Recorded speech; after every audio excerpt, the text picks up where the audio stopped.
Balcony House is the Indiana Jones tour. This is the tour with the giant ladders and a tunnel you're gonna have to squeeze through. But in between the ladder and the tunnel, there is a beautiful village that has been left behind by the ancestral Puebloan people. Balcony House seems to be like just a smaller village, not a big community center. So it has 38 rooms and 2 kivas. So they were kind of a small little family unit, maybe 2 families living next to each other. Whereas the other places we give tours are like big city centers. First off, just to get into the site, you have to climb a 32-foot tall ladder. Then you start to realize how fragile it really is, and so you have to be careful not to place your hands on the original structures themselves, like the balcony that Balcony House gets its name for.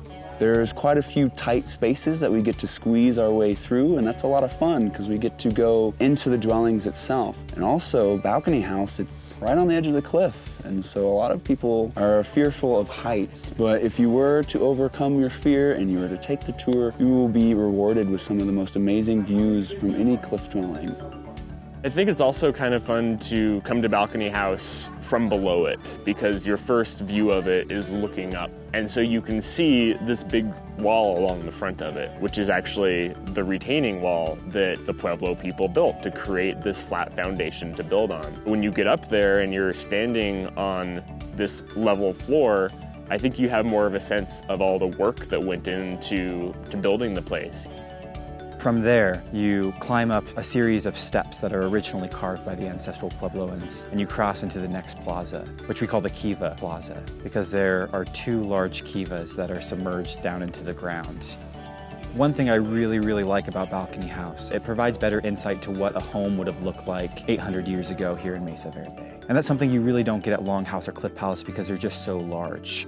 But when you're inside Balcony House, it's a comfortable space. And I think a lot of visitors, they come to this park and they first see the cliff dwellings and they think that's an impossible place to live. But as soon as you climb that ladder and you're inside the North Plaza, it all makes sense. And people are no longer asking, why did they live here? They look around at the beautiful walls that still have their plasters on them, and they think, this is a really comfortable space. And then to get out of Balcony House, there's this tunnel that you crawl through, and the tunnel is about 15 feet long, and people have to get down on all fours and crawl through it. And you get into the middle of the tunnel and you can actually stand up.